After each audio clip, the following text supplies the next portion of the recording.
Hello, planners. I hope the volume or the mic is working because I can't seem to hear anything.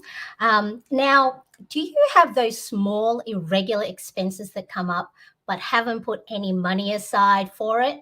I know I have. That is why I created my cash envelopes for those types of expenses in our budget. So when they do arise, and they will, I have money ready to use. Now, by setting money aside, you don't get caught out not having the money or having to dip into other funds or use your credit card. So today I will put $160 in my cash envelopes from our 25th fortnightly or bi-weekly pay of 2022. Let's get going. Now, in this video, I'm going to go show you what expense categories I use for my cash envelopes, the organizer I use as my cash envelopes wallet, what paper envelopes I am going to be using for this month and moving into January, and how I track the funds in my cash envelopes. I'm Marianne, and through my planning, habit tracking, well-being, and budgeting, I hope you can get some inspiration and ideas for your own planning and as well as budgeting. Now, all items I do mention in today's video, I'm going to have the links in the description below. So this is my Filofax Mold and Zip Compact Personal Organizer in pink. It does also come in black. Now, it does have the removable wristlet, so you can use this for keychains or for other wallets.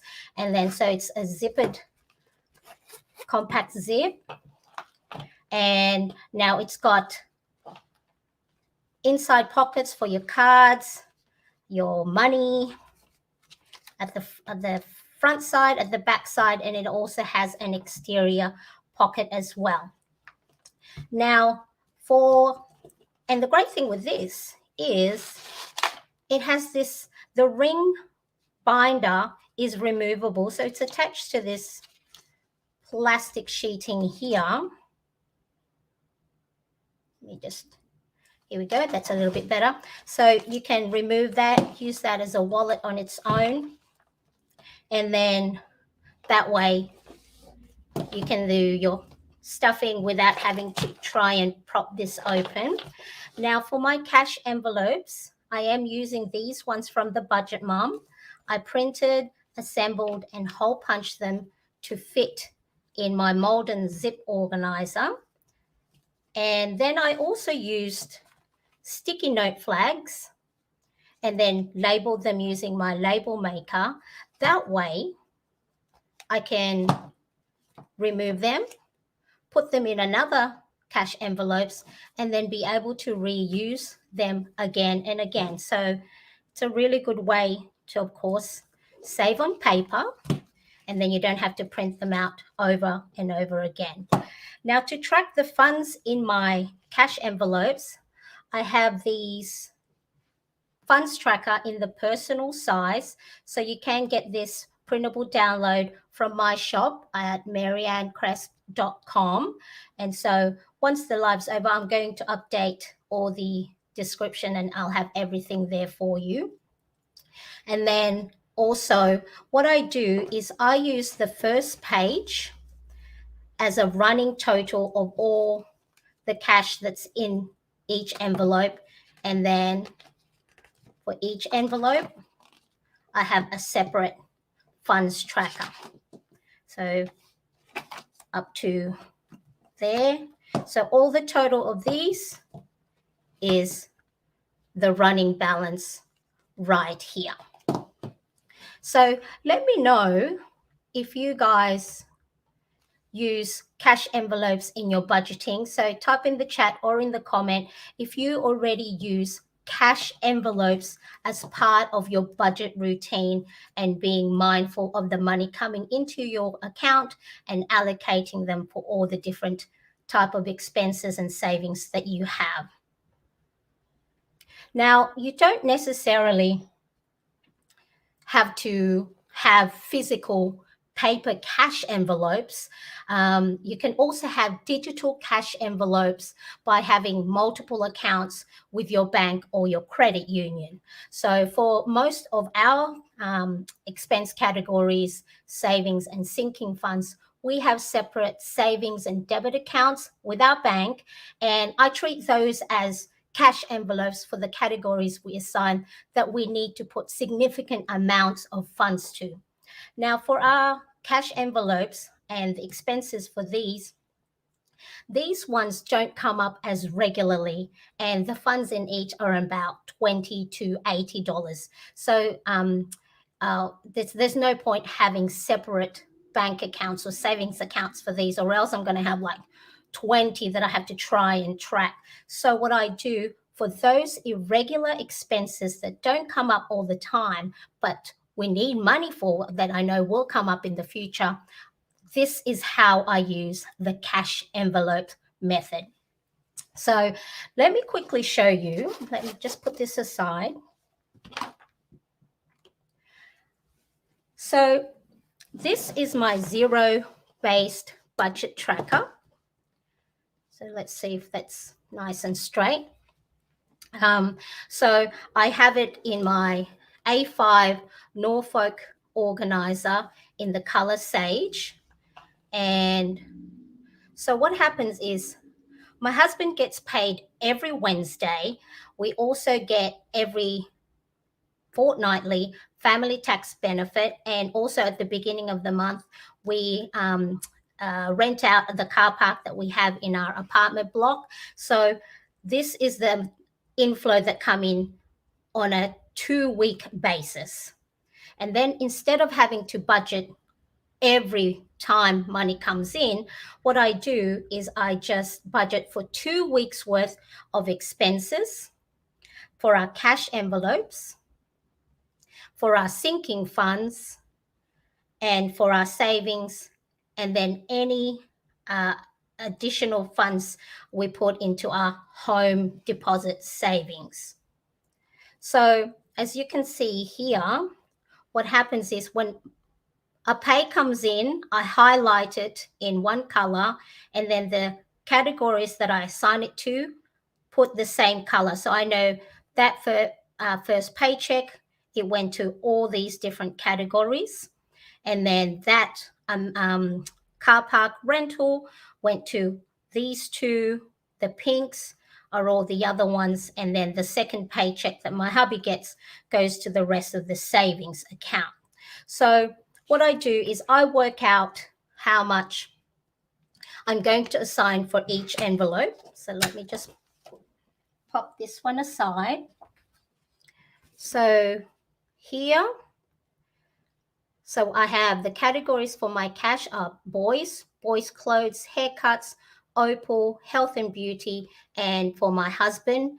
And then I budget how much I think I need for each envelope, whether I need to top it up or if it's empty. And then I put how much I need, and then that's the amount I will take out of the bank for when I have to do my cash envelopes stuffing. So let me pop that aside there. Grab my cash envelopes, grab my money, and let's do some stuffing. Okay, so let's have a look. So these are the categories that I have.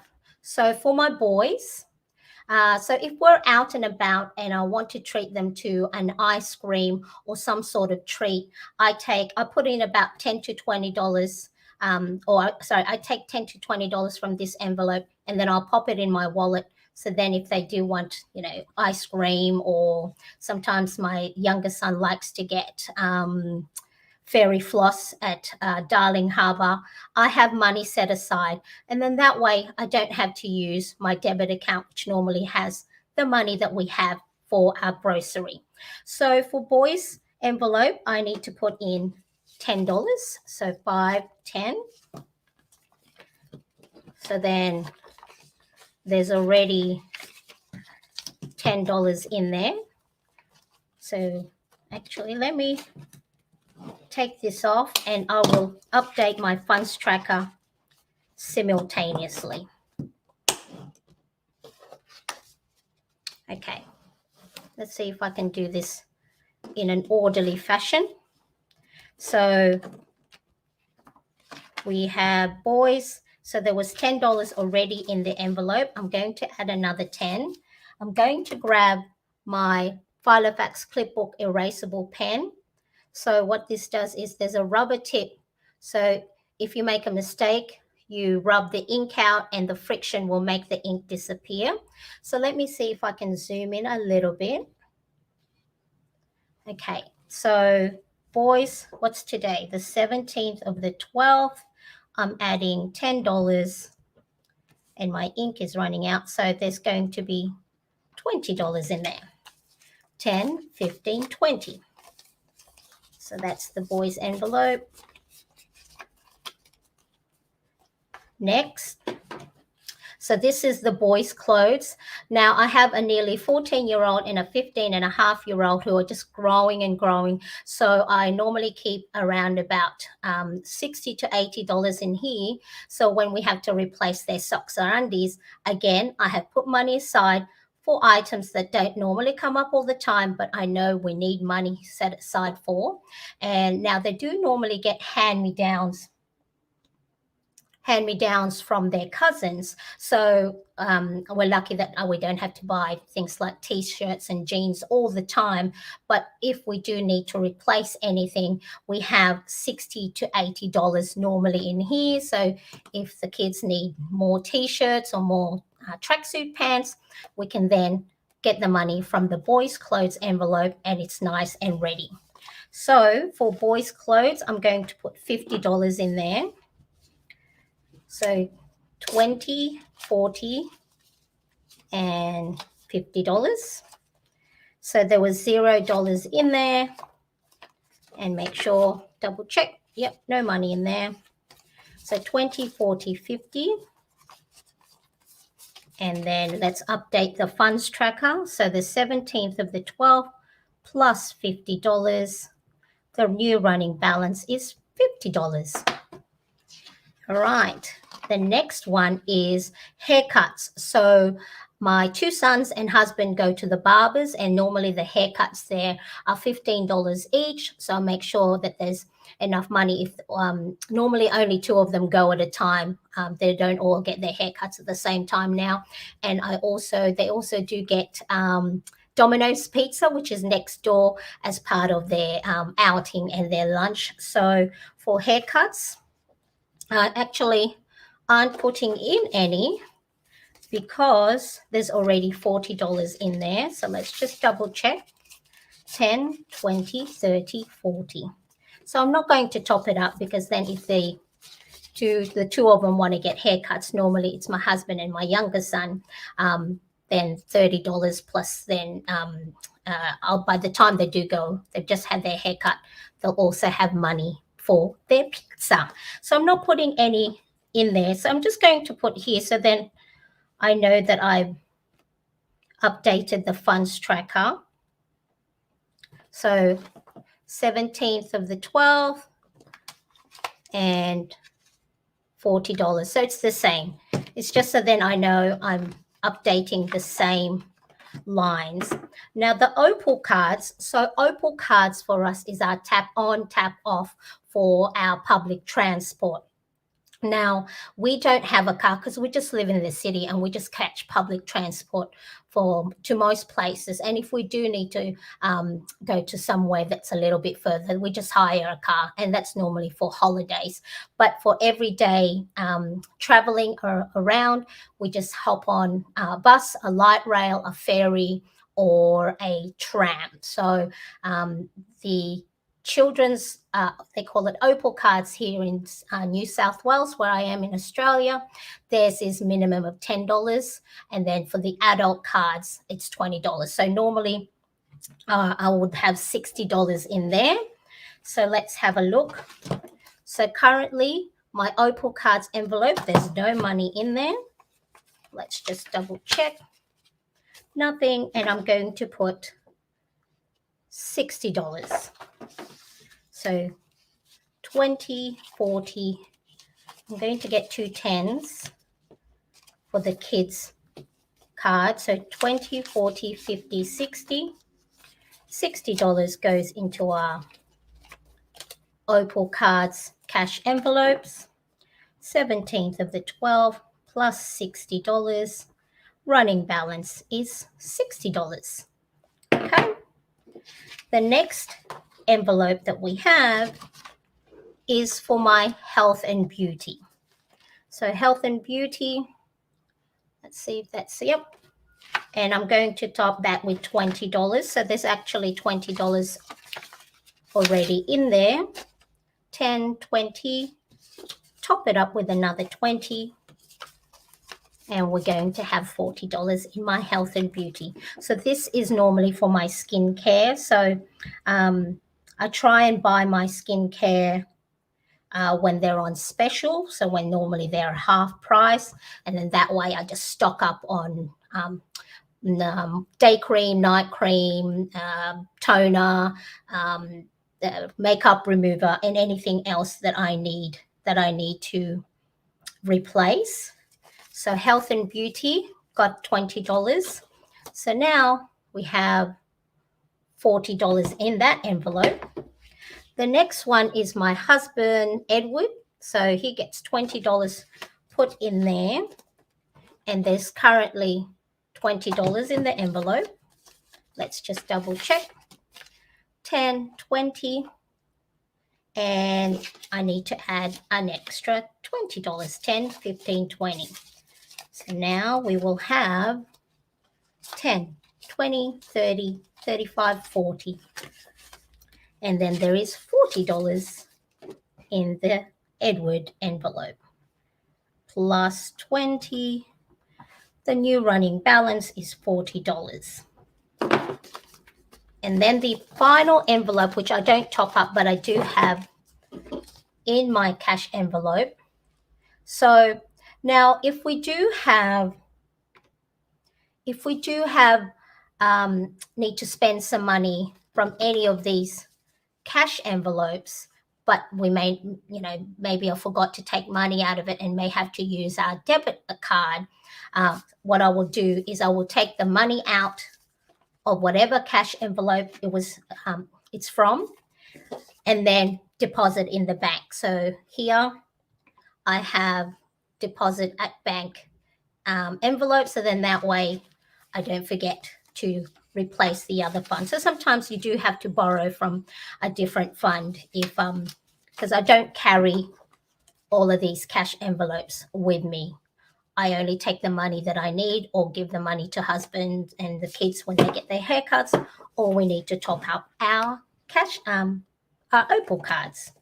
So now, before I move on, what I'm going to do is then add all the money in each envelope. So we have $40 plus $40 plus $60 plus $40 plus $50 plus $20, and that's $250. So total is $250. So then we know I added 160. So 90 plus 160, today 17th of the 12th, equals 250. So now anytime I need, so let's just say I need to take $10 out of this cash envelope because we're going to go out, and just in case I need to buy the kids a treat, I will need to update my funds tracker.